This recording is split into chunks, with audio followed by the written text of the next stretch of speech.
Welcome to Limbwalkers podcast from the JED TV studios on the campus of Purdue Northwest in Hammond, Indiana. Now here's your host, Will Glaros. I saw your glasses. Did you order those online? Yes, you did. I did not get the ones you were talking about. No, but did you order these online? Yeah, why? I did too. I love to look up them, except I ordered them with the magnification up to high. What's like, the number? Like 190 or something, and I should be about a 150 or 200. You mean 1.5, 1.9? It says 150 on it, I think, normally, but this one was like 190 or 200, and I was freaking blind. Everything I looked at made me sick to my stomach. I order the 1.75, and these are my favorite. They look They look like real glasses. They do. And I don't know. You can get them online. We had to order a bunch of different ones over the years, and we finally got to this where I kind of look semi-intelligent. Does that make sense to you? You always look intelligent, Jim. And we have already started the Limbwalker podcast, L-I-M-B Walker podcast. You can get it on Limbwalkers. I think it's Limbwalkers podcast, and you can get it anywhere you get your podcasts.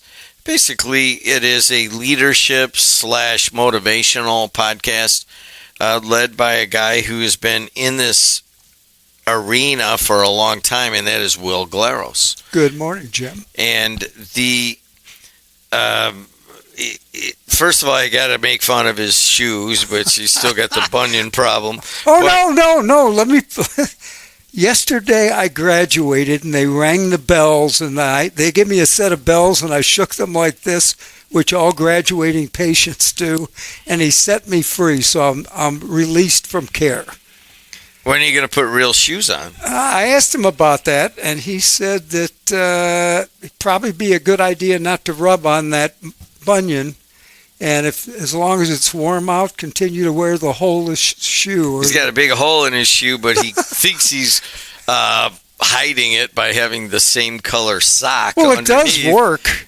I look at that, I'm like, please don't rub. Don't rub that up against me in any way. It's been 5 months, and no one in the 5 months I've been wearing that has noticed it. I noticed it the moment you sat down. It's only because I said something to you. I told you about my wife was very upset with me when we first started dating, and then we were married a couple years, and finally she said, listen, I'm going to tell you what my dad said about you can tell a lot of people by their shoes.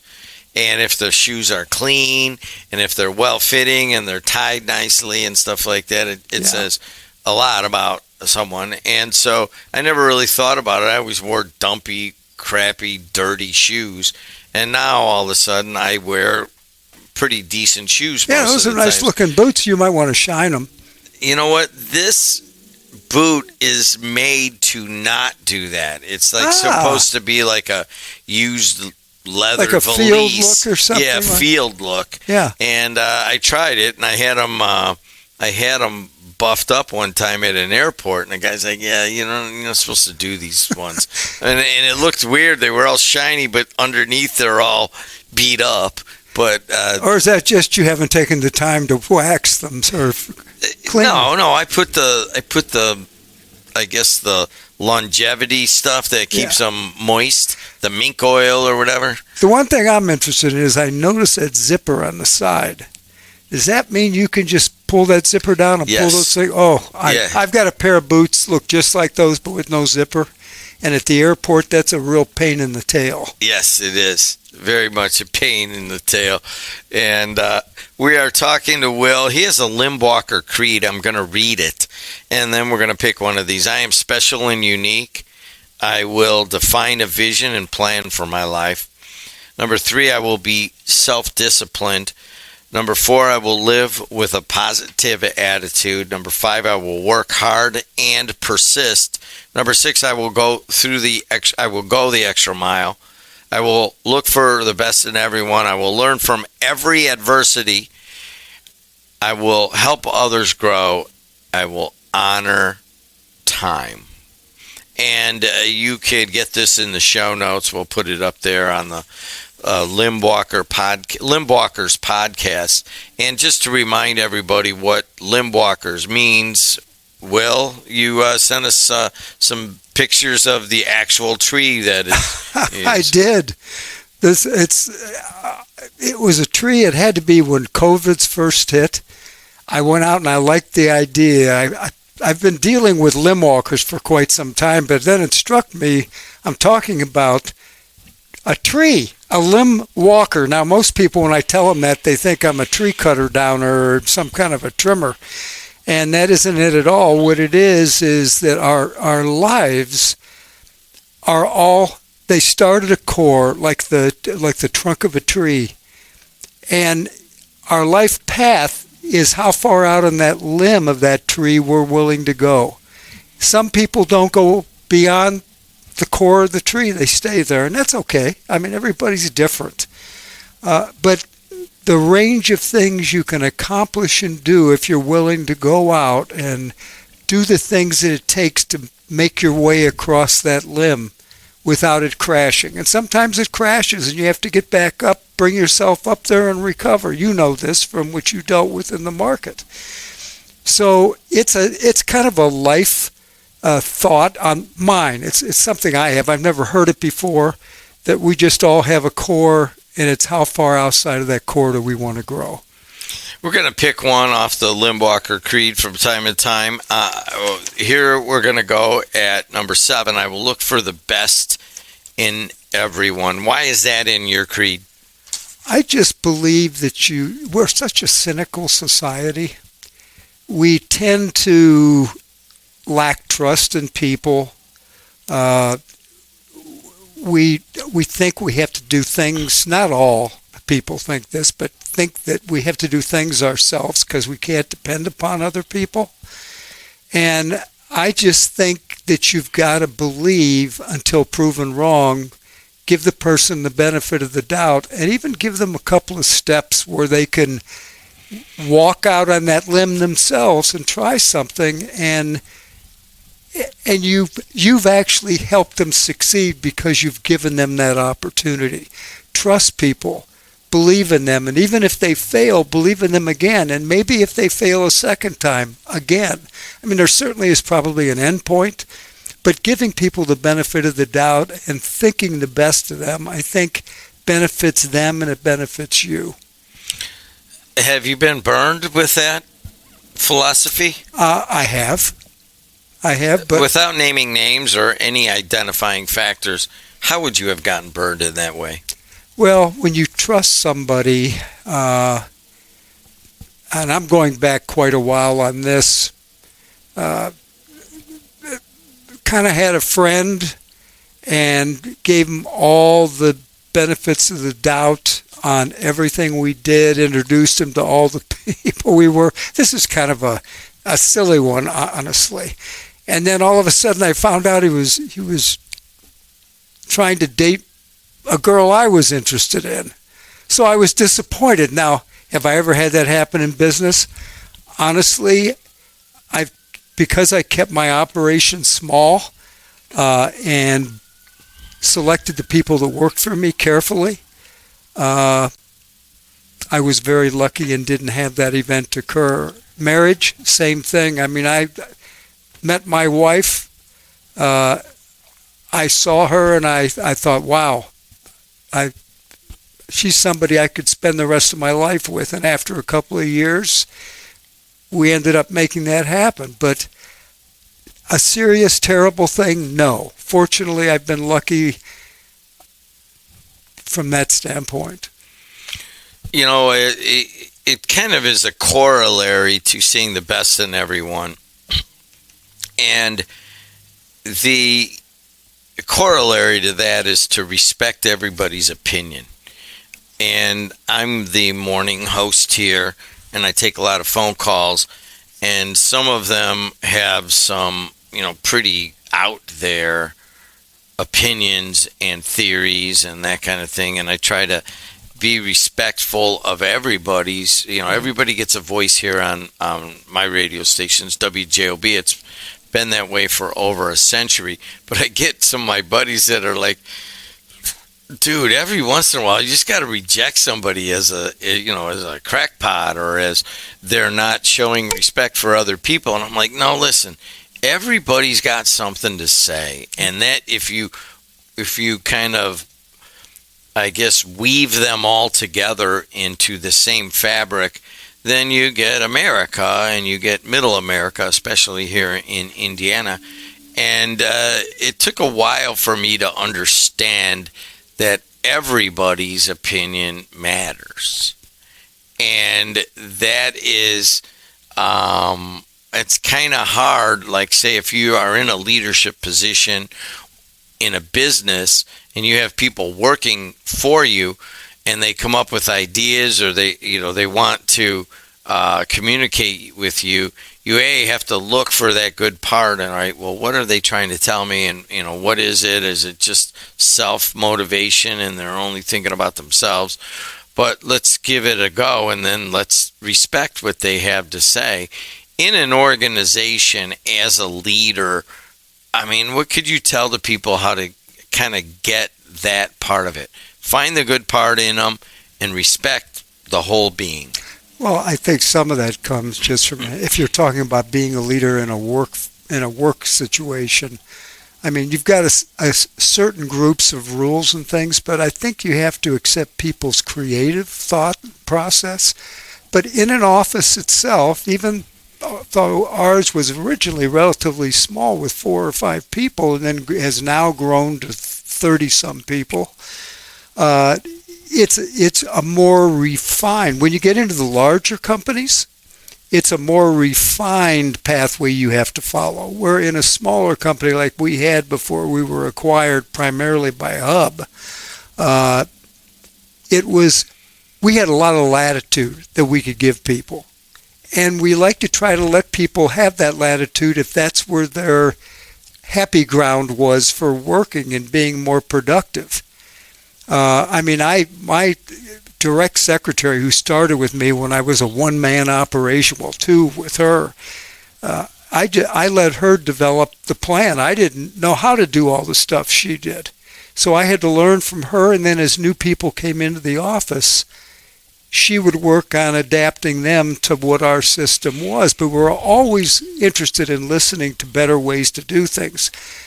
Now, that's from a standpoint of operations within the office, but as far as our growth technologically and from the standpoint of knowledge in our business, we were always out there looking for anything, even if now, this doesn't sound right, but even if it was an idea from an employee who had no idea what we do out in the field. You listen to everybody. Everybody has something to give, and I think that's why you like you said, you try to respect everyone's opinion and their thoughts, and then you cogitate on it a while, and then you come back and say, I looked at that. I don't think we can do that here.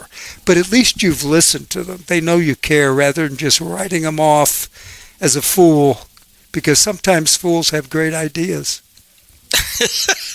You know what? We might put that in the show notes. Sometimes fools have great ideas. And you know what? That's pretty well put. Another part of the Limbwalker Creed, and you live this, and I can't. I'll try. I can't wait to hear it. It's number 4. I will live with a positive attitude. And you come in every day, and I see it, and it has served you well in selling insurance and servicing insurance over the many years, because one of the things that I've learned here is that people know if you're not being authentic, or you're doing something that doesn't come naturally.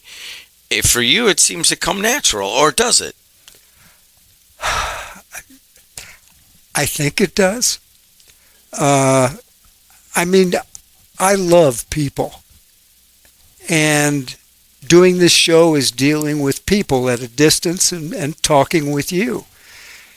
With Adriana and Lynette. I love people. When I get around people, I get excited. I feel alive. And it makes me feel good to think I can help their day get better by seeing the world in a little different manner than they do. I mean, I just, one of the things I guess I was blessed with, I had two parents that were incredibly people-oriented and always wanted to make the world better for the people around them. It was more about them than it was about themselves. And they raised my brother and sister and I the same way, and we're all still at our age. I mean, I laugh about this. My sister was born on March the 6th, 1949. I was born on March the 7th, 1950, and my brother was born on March 28th, 1951. So we're all within a year of each other, except my brother with 2. Same parents. We fought like dogs and cats and dogs. I mean, my sister still talks about how she beat me up till I could punch harder than she could.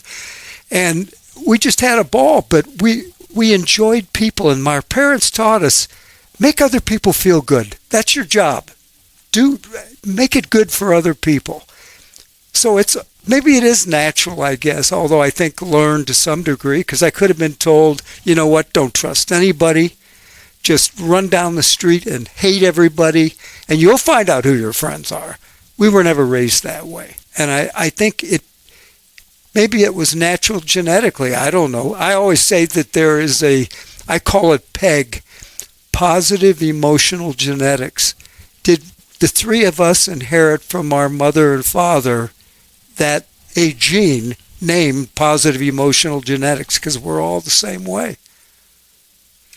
Positive emotional genetics. Go talk a little bit more about that.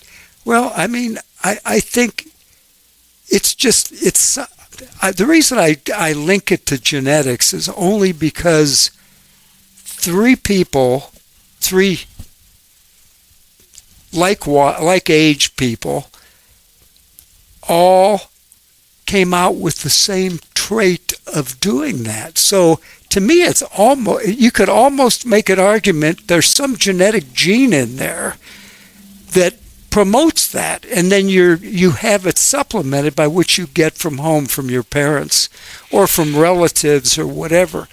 Also, Greek families, and we weren't a strict Greek family, but our family around us, my dad's brothers and sisters, there were 9 of them. Whenever we would be with them, it was the fighting was political stuff, the typical left-right crap. But as a whole, when everybody came in, it was hugs and kisses. When everybody left, it was hugs and kisses. And that's not unique to Greeks, but I'm relating our story. And it was the whole family made other people feel good. So maybe it's Greek genetic. Well, I think what you're talking about, I mean, I married a Mexican-American woman. Sure. And I didn't really know that culture. And the very first time we went to their Christmas Eve, and I was new to the whole game, and we get there, and it took about 45 minutes to go through, and you have to go up to everybody, and especially you have to walk across the room to the older people and give them a hug and, give them a few minutes and then move on to the next and next. It took us about 45, 50 minutes to get in the room and sit down and have a beer and all that. I'm like, all right. And I go, well, we're only going to be here a couple hours. So at about, an hour and a half into it, I'm like, hey, man, we're going somewhere else, right?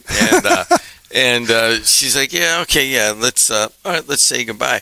Then it took like 45, 50 minutes to say goodbye to everybody. We will go to some of these things where you go around the room and you say hello to everybody, and then you start going around the room to say goodbye. You never really sat down and did anything. So, I mean, I don't know if that's a Midwestern ethnic thing or what, but it is. Everybody's got to feel good. She's like, well, you have to walk across, and it's a sign of disrespect if you don't go over and say hello to that elderly person. Yeah. And I'm like, okay. And I've hold to that. It's just kind of like the shoes. You know what I mean? She told me what to do, and now I'm like, all right, I come in somewhere and someone's older, I walk across and say hello to them. I think it's probably a rather normal thing among ethnic groups. I know, kind of interestingly enough, in September, early September, there's an event, a convention up in Chicago. They call it the Icarian Convention.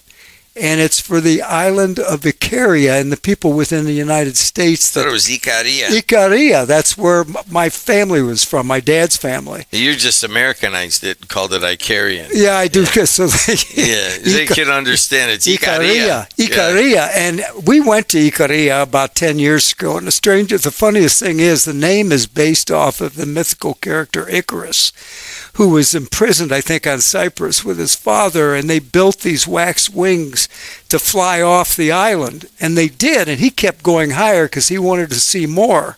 And the father said, don't do that. Those wings are going to melt, and you're going to die. And he kept doing it, and sure enough, the wings melted, and he plummeted to his death on the island of Icaria.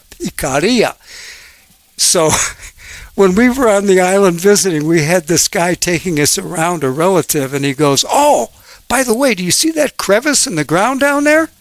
Yeah, we see. What is it? That is where Icarus crashed and died, right there. Well, nobody believes that story, but it sounds good. They're very proud of their island and Icarus. Everybody's in on the secret, right? Exactly. And there is no secret. It's just, no. This is what we believe, and, we sell tickets, and that's how it works. Yep. So, when you talk about making people feel good, I want you to analyze someone. And if you're listening to this podcast, you probably don't know this guy. But a guy you went to high school with and you've known for a long time, he retired. He was a local attorney. And he seemed always all business all the time. And that is Mark Wickland. You mean Dave? Dave Wickland. I'm sorry. There was another one, but Dave Wickland was the attorney. Mark's a different guy. All right, Dave Wickland, the attorney. What could you say about Dave Wickland and the way that he goes about things that, might have a lesson in there for us? I mean, Dave, I think, as all attorneys are, almost all of them that I've met, very few of them. I can't think of the name of the guy that worked for the mayor. Do you know what I'm talking about? Kevin Smith? No, not Kevin. Before with my cousin was a mayor. Joe? Is that Joe? Joe? Yes. Yeah, Joe was a little more loose and a little more fun-loving, and he wrote all kinds of stories and things, I think, too. He would come in here with a CD, and he just recorded a song, and he's like, hey, can you play this? I'm like, yeah, I'll play it. It's non-copyright music. I'll play it on the radio. I haven't seen him in a while, but he was not the typical sounding attorney. Joe has passed. Oh, did he? Yeah. Well, Dave is still here with us, and in fact, when I moved to Munster in 1963, I came into my homeroom class, I sat down, and this guy tapped me on the shoulder, and I turned around and he said, hi, my name's Dave Wickland. And we've been friends since then. So what is that, 62 years? I know Dave. Dave is reserved when it comes to business. So you may see him mostly on business. He knows how to have a good time. He enjoys auto racing. In fact, we just went with he and his wife Jackie to Elkhart Lake to watch the Indy racing about a month ago. And Dave enjoys his food. He enjoys life. He loves his car. We're trying to plan a trip. I bought an old Corvette, and he's had one for years. Mine's a 94. His is, I think, an 84. And we're going to drive up to, I don't know, somewhere in Michigan or wherever, and maybe take the ferry boat across and come Muskegon to Milwaukee. Yeah, or Milwaukee to Muskegon. Yeah, that's the big kind of famous one. It's just a lot of people look at Dave and think he's very serious, and he is, but he loves the people around him. He's got two great daughters, Elizabeth and Catherine, and they both live close by, but in Illinois. And Jackie worked at the Arts Center. So, I mean, we've known them intimately for years. And Dave knows how to make himself do other fun things beyond being serious. So the lesson that I was looking for from that, I guess, would be Dave Wickland, very successful attorney around here, but every time I saw him, very reserved, very calculated. He wouldn't let me interview him until the day he retired from the Little Calumet. I got that tape, and I don't even know what I'm going to do with it. I don't know. I just like the tape, and I watched it a couple times, and I'll insert it. Maybe we'll watch it here on your podcast at some point. But what I got out of that, and I got that out of, remember Cy Ruman? Sure. Yeah, saying, a lot of, what about Harold Abrahamson? These old-time attorneys. Yeah. Is that I got a thing where, first of all, you shake somebody's hand and you look them in the eye, and you, even if they're yelling at you and they're, calling you any sort of name or whatever, which these attorneys would get. Harold Abrahamson is a good example. Ruman, certainly.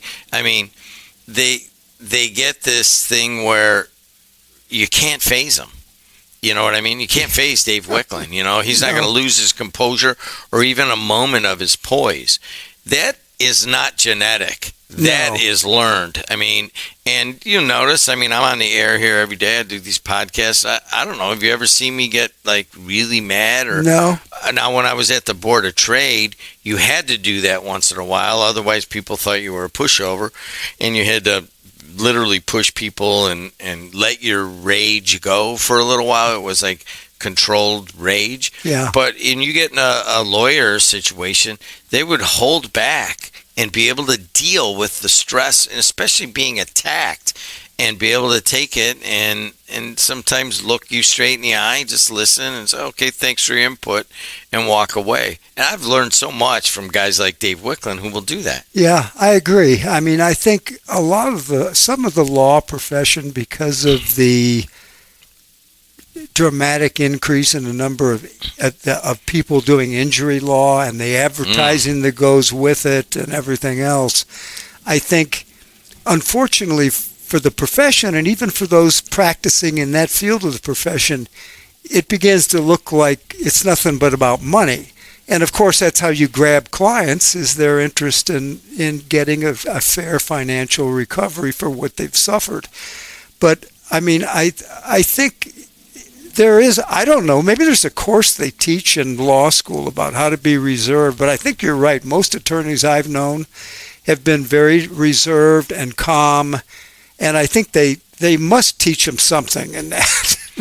Because it'd be hard to keep your cool with some of the people they've got to face. I wonder, part of it is working with other attorneys, and you kind of learn. It's like if you got an older dog and you get a new dog, the older dog teaches the new dog how to live in the house and serve serve the master and all that kind of stuff. And the same thing comes up with attorneys. But I've